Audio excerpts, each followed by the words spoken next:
Well, gentlemen, this is another one I want to have to start without the peace greeting just in case it becomes inappropriate, but we'll keep having to revisit this because there's a lot to unpack, and I'm going to have to do this in pieces. I didn't want to, but we need this to a certain extent. Bits and pieces.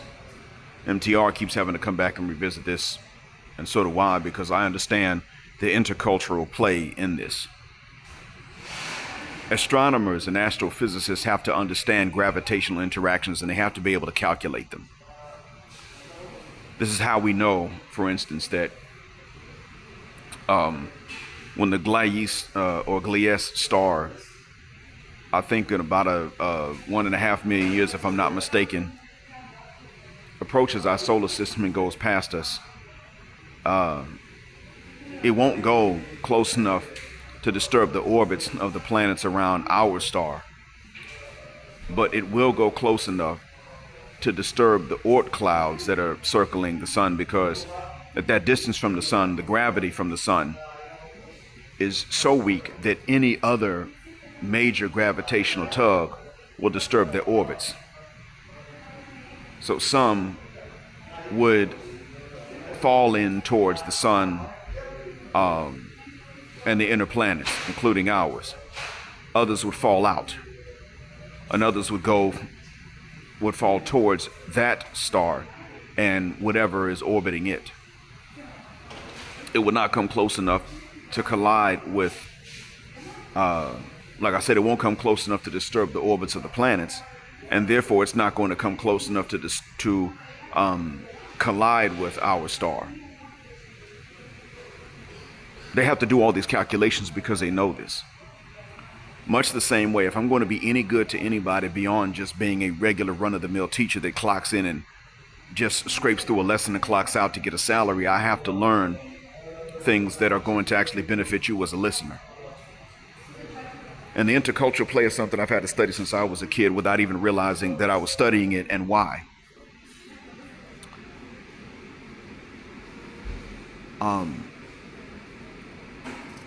So consequently, what I've had to do is I've had to pay attention to what we perceive that turns out to be true and what we perceive that turns out to be untrue. I've had to notice all of this.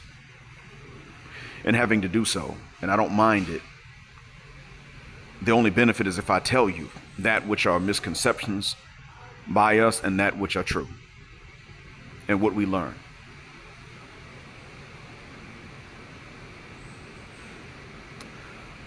We tend to look at cultures like Akaash's and Jasleen's, and we tend to think that because the civilization from which their parents come is so ancient and so old, and we are people that were just recently made in the wilderness of the Americas within the last 3 centuries, that we can look to their ancient culture that has survived all this time and learn something from it. We actually can. But we also can learn what does not survive, what doesn't work. And if you look at the communities as they are today, both at home and in the diaspora, their diaspora, not ours, you're going to see what is dysfunctional back home and what is dysfunctional abroad. Jasleen and Akaash don't even come from the same culture.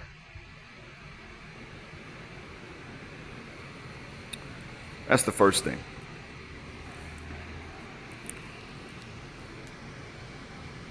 I don't even understand all that's at play, but there is a guy that has a 54-minute episode on his podcast, an Indian fellow living in the diaspora, that breaks down a lot of this stuff based on her maiden name and what caste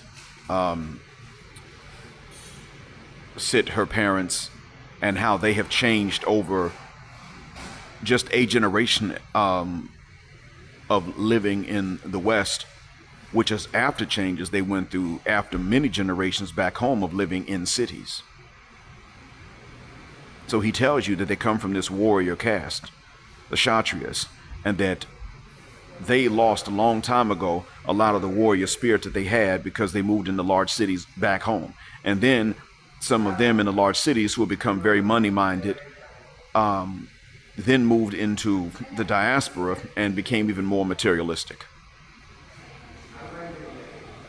And Jasleen is spoiled to death because of that. And the materialism, coupled with the moral erosion of living in the diaspora, pops up in her, which is actually a known phenomena, as this man says, but of which she is just a famous example. That tells you a lot. Let that be a lesson for us too. My people, you look, you understand, you get willing to listen, but you cannot be willing to merely copy. You must analyze before you start to copy. And before you want to share any of these things with someone else, you must practice putting these explanations into words, just like I had to do.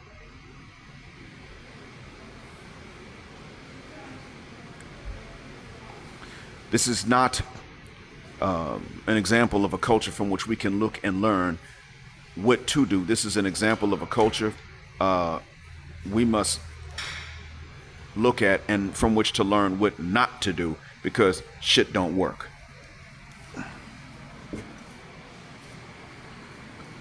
So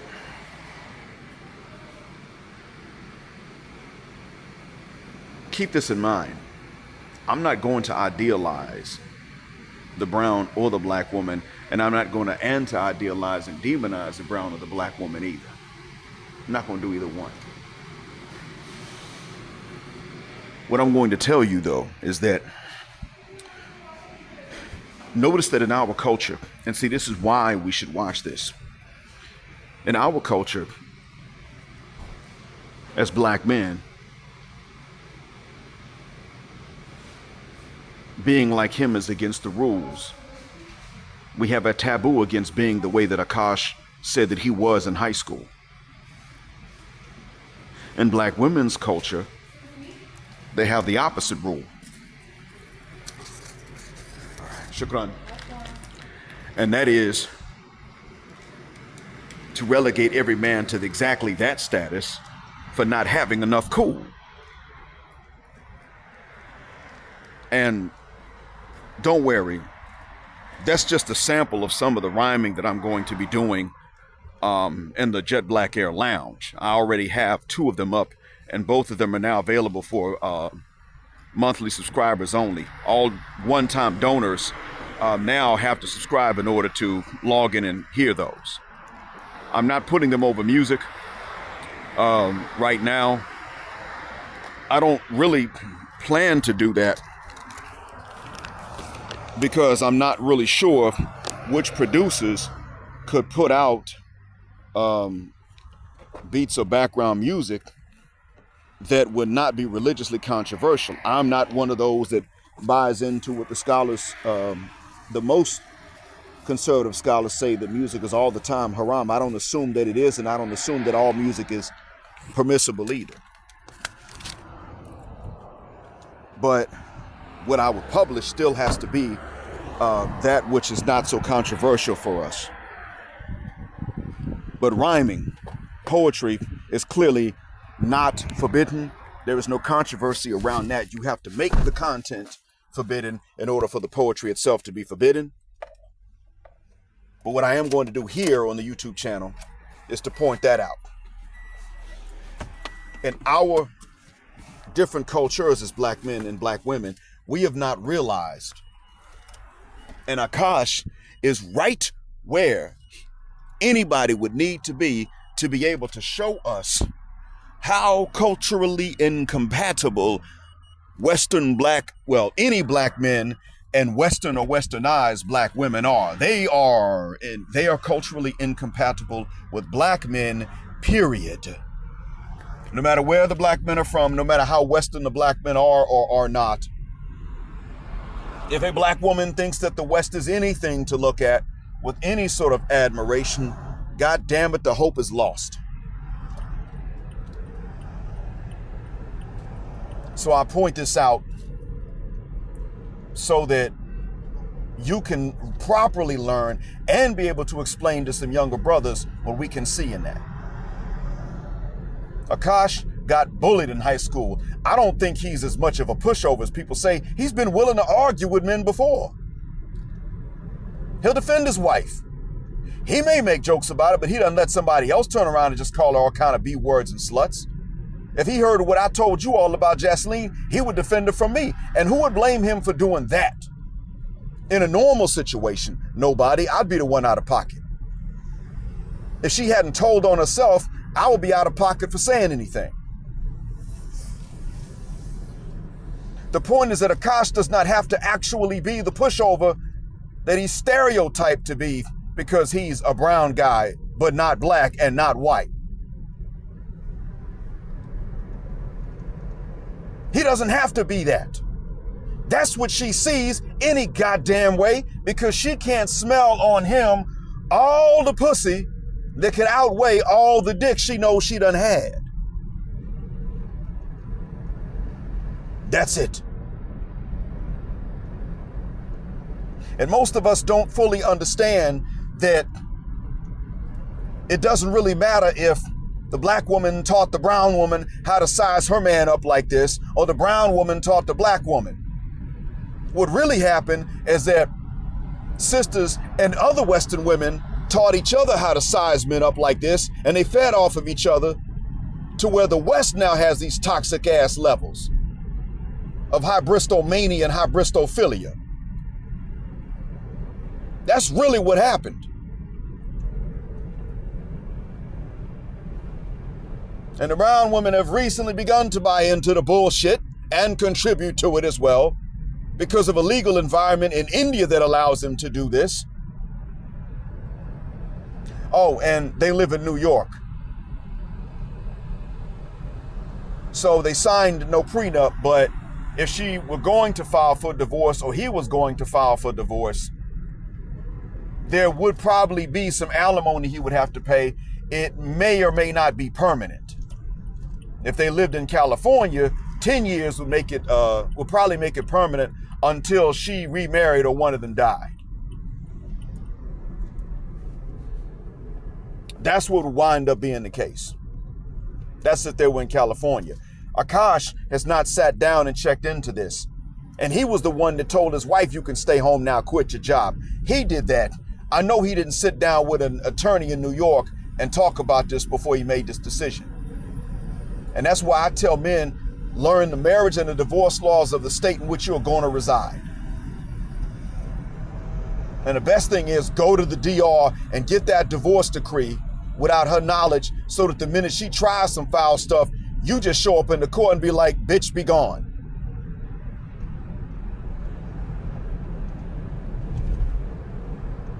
The divorce proceedings are over because we already had a divorce. We got it done in the DR. It's still a divorce proceeding. She wants to divide up the assets. She needs to do that shit separately.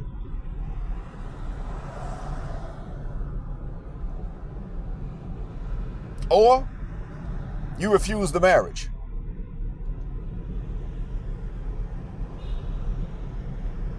You see,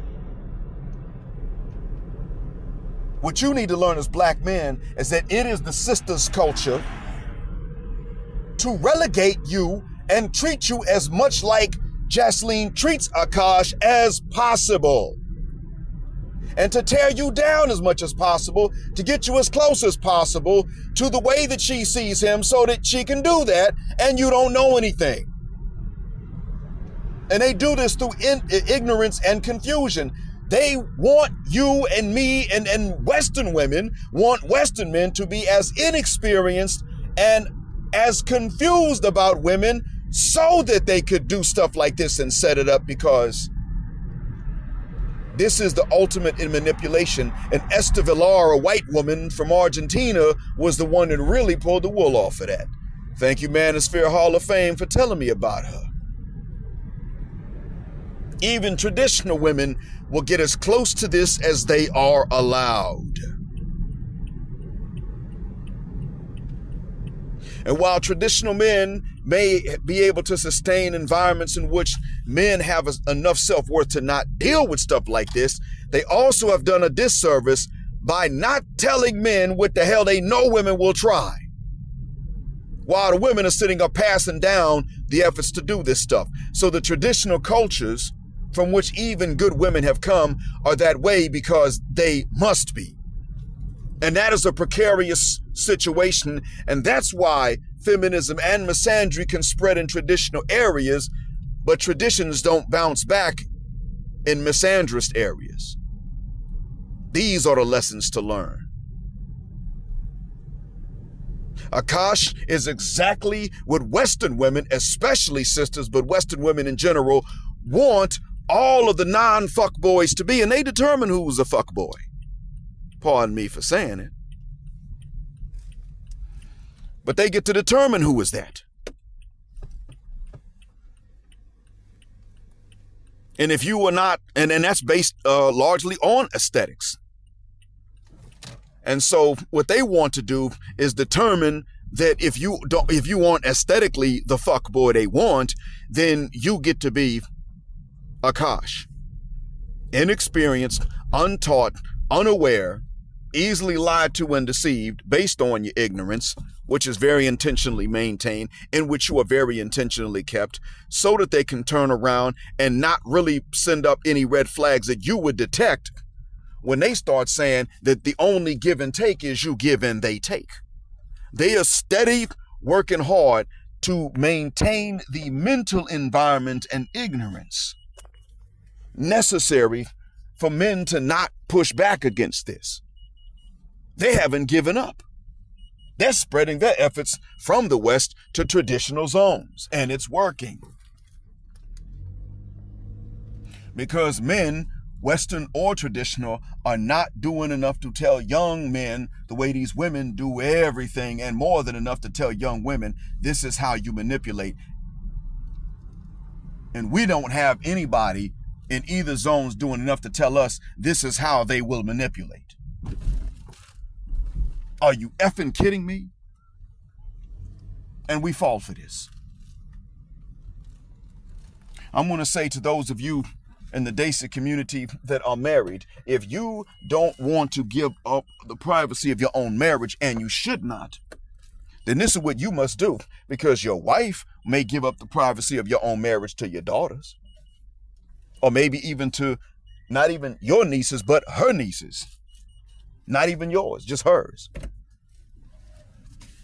So if you don't put a stop to this, that's what's going to happen. So if you don't want to give up the privacy of your own marriage, and for good reason, then what you must do is, like me, you must anonymously start putting out bits of information that are designed not to blast anyone or to demonize anyone except demons, but designed to inoculate these young men against the games that these women going to play because they can. Who the hell gonna stop them? Spill the beans, spit it out. Because you see, Akaash, while what he's doing is dumb and it's wrong and it's not good for him, it's not because he's necessarily a cuck. It's not because he's weak. He looks it, but that man is not as weak as he looks to us or to even the Westernesha that's judging him, a.k.a. Jasleen. Oh, she a Westernesha too. Did you think that only meant black women? No. Karen, Becky, and Amber Westerneshas. Boom Chic and Bon Quisha and Sophista Ratchet Sapphire are Westerneshas. And that's not where it ends. Jasleen is a Westernesha. The Maria that wants a cholo is a Westernesha.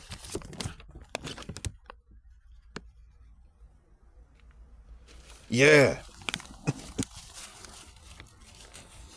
All of them that know these tricks and want to make sure that none of the men figure it out, especially if they're willing to keep their own sons in the dark, are Westerneshas.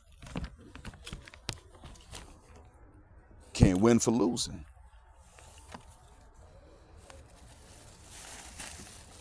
See, right now, you can hear the sounds of different bags that I'm about to carry back up to my wife. Groceries. For us to consume. But think about how I am and what I've been talking about. Do you really think I would sit up here in a normal situation? Do you really think I would sit up here and be willing to do this for someone that wasn't going to show respect? and it was going to try to manipulate consciously, aggressively, in exactly whatever way she would never tolerate a man trying to do to her? No, I wouldn't. The difference between Akaash and me is that I was taught at a young age that women have to have more than just looks. So I knew that there were times to hold them and fold them, and I still wasn't taught enough about exactly when to do that. I just knew there was a time, there were conditions and reasons to hold them and reasons to fold them, send them back. It took me years to learn exactly what each one was. Nobody had this talk with him. No one told him. Meanwhile, somebody was in her ear about what kind of princess she is and what all she deserves, and that the only giving was going to be him and only taking was going to be by her. So everything, well, you get the idea. This is another explanation of the lesson that we should learn. See y'all next time for the next lesson. As always, thanks for listening. Till next time.